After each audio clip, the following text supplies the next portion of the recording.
Benvinguts a un nou podcast sobre meteorologia i curiositats. Avui parlarem d'un testimoni que ens evidencia el clima de temps passats i, per què no, també de l'actual. Sabent-lo llegir, podem saber amb detall com era el clima d'un determinat moment. Tot i que els enòlegs d'avui en dia obtenen vins excel·lents mirant que any darrere any tinguin un mateix paladar perquè acabi definint el celler, la zona i fins i tot per als més entesos l'any en què es va estar elaborat, i continuen havent collites més o menys bones, tant en qualitat com en característiques organolèptiques. Si recordeu, no fa tant de temps, l'enòleg era el mateix pagès, utilitzant els coneixements heredats de generacions en generacions, era ell qui decidia quan s'havia de recollir el raïm i començar a veremar. Tot depenia del temps que havia fet aquell any i del que estava fent en el moment en què el raïm ja havia madurat i tocava veremar. No hi havia possibilitats de fer com ara seguiments de temperatura, humitat, pluja, anàlisis del terreny, reg, etc. També era ell mateix qui decidia quan parar la fermentació al cub o a la bota, quan trasbassar-lo, quan era el moment d'embotellar, etc. Recordo que a casa tot l'any hi havia preparatius, però a l'agost començaven els nervis. Doncs bé, bussejant en les documentacions mitjavals dels monestirs apareixen dades vinculades a les vinyes i els vins de la propietat, que ens donen pistes sobre el clima d'aquell any. Analitzant aquestes dates, és possible conèixer com va ser el clima de tal o qual any en aquella comarca i fer comparacions amb d'altres anys més freds, més secs, més etc.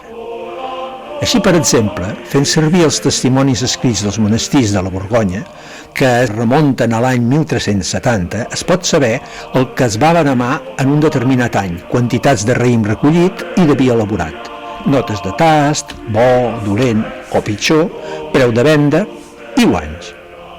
Tot això ens permet reconstruir el clima de la comarca any darrere any. Fins i tot, en alguns casos, els monjos escrivien anotacions sobre el clima per justificar una bona o pèssima anyada davant del prior o del noble de torn. Però no solament es pot arribar a conèixer el clima de la Borgonya en un determinat any, sinó que també en altres parts d'Europa, com Alemanya, Suïssa, Luxemburg i dins mateix de França, també existeixen documentació per poder descobrir la climatologia d'un any determinat. Pel que sembla, no s'han fet ni en tenim coneixement d'estudis similars a Espanya, tot i que ben segur deu ser possible, ja que rebuscant en arxius d'antics monestirs, encara habitats, arxius personals o públics de cases nobles o bé en cellers grans d'orígens familiars, es deuen poder trobar dades de registres mercantils que ens presentin la climatologia de l'any. Fins i tot, amb arxius públics vinculats principalment al pagament de les taxes i impostos, hi trobaríem també resposta. Però bé, quines són aquestes dades i què ens poden aportar?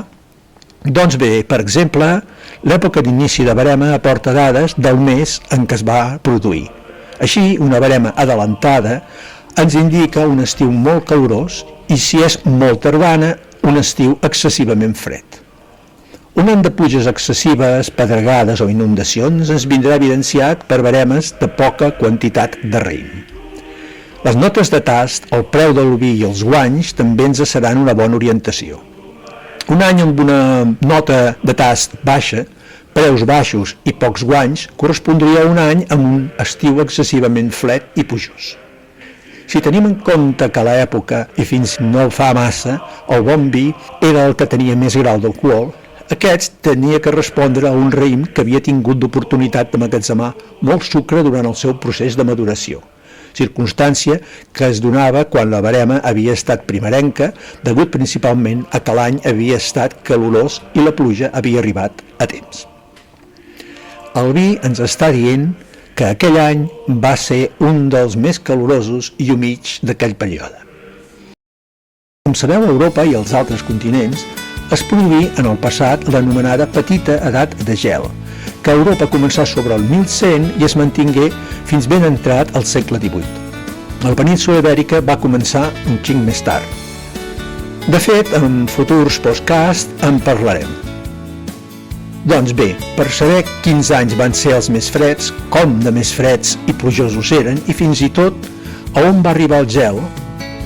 Es recorre a diferents fonts, entre elles a l'històric de les anyades dels vins, però per suposat també a cròniques de l'època, quadres, il·lustracions paisatgístiques, pintures de capitells de monestirs i iglesias, vestiments d'estàtues, anells als arbres, bigues de fusta antigues presents a les edificacions, anàlisis d'ossos de cadàvers valorant l'estat nutricional de les restes dels individus, testimonis presents als gels de les glaceres i també de l'Àrtic, nivell que van assolir els llacs, crescudes de rius, tipus de pol·len dins les tombes, anàlisis de sediments de roques i un llarg etcètera, però també, com ja hem comentat, a l'estudi de les anyades del vi.